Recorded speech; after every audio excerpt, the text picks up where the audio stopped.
Discapacidad Televisión. ¡Hola mundo!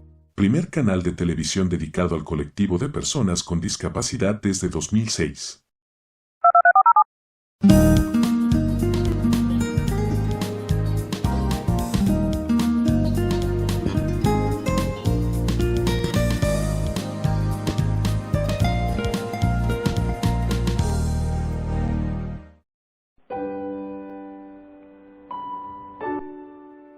Where he was born absolutely fine, he was beautiful. Then he got to about just over 2 years old. We noticed that he was limping.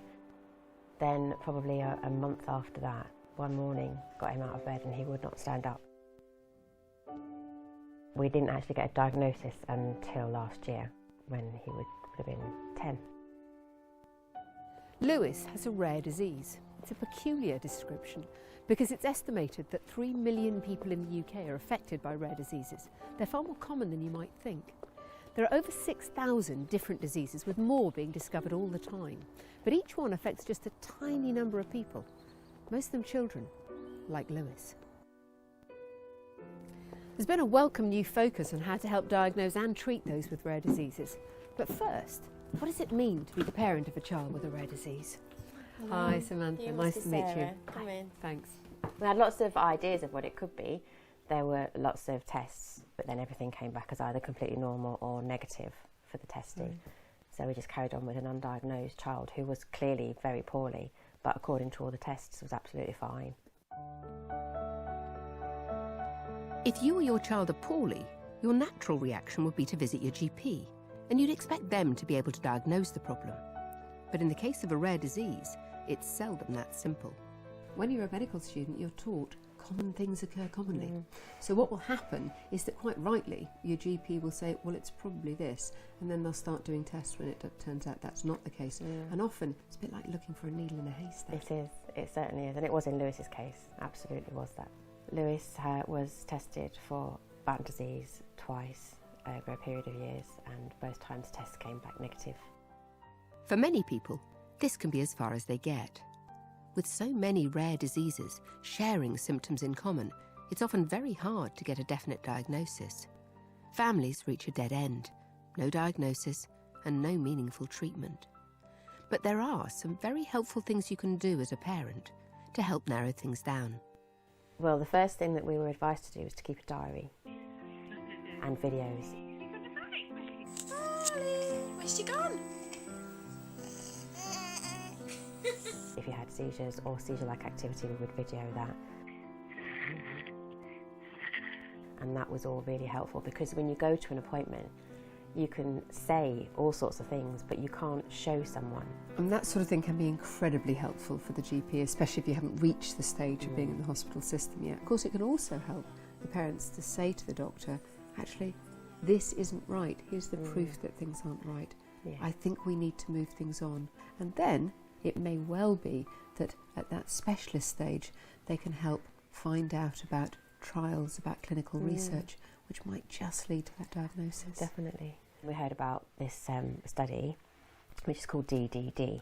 That's the Deciphering Developmental Disorders. That's right, yeah.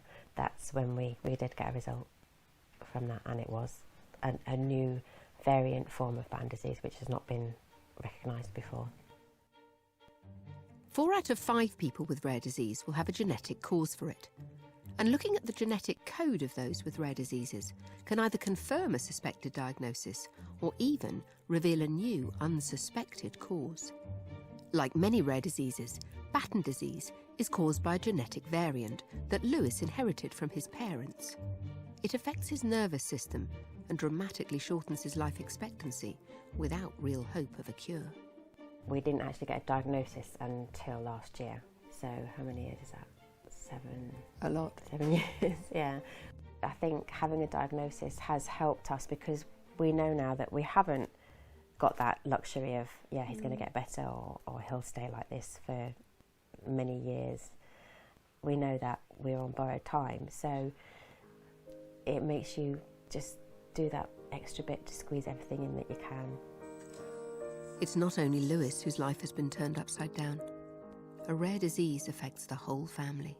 It changes who you are as a person, your life how you live changes, your priorities change, what you want from life changes. And so I went from being a career person to Lewis's mum and carer.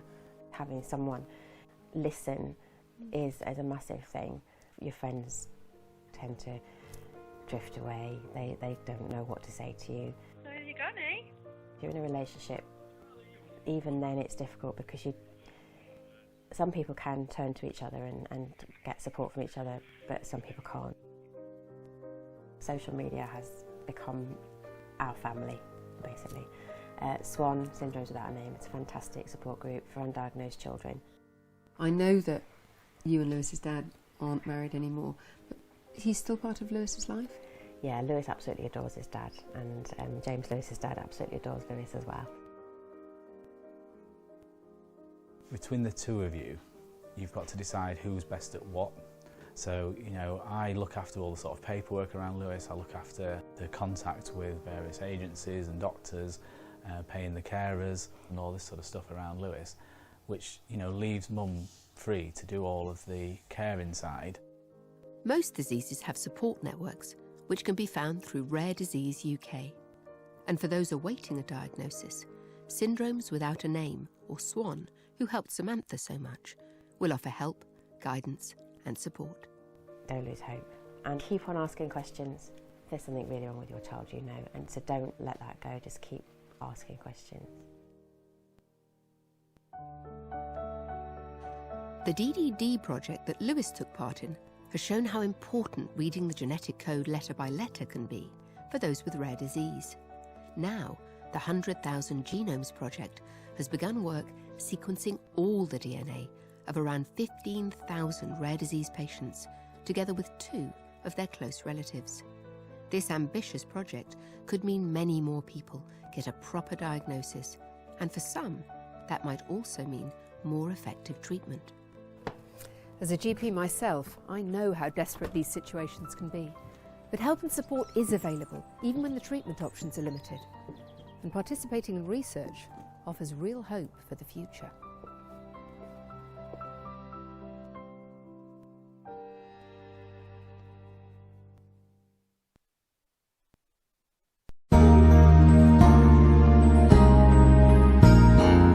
Discapacidad Televisión. ¡Hola, mundo! Primer canal de televisión dedicado al colectivo de personas con discapacidad desde 2006.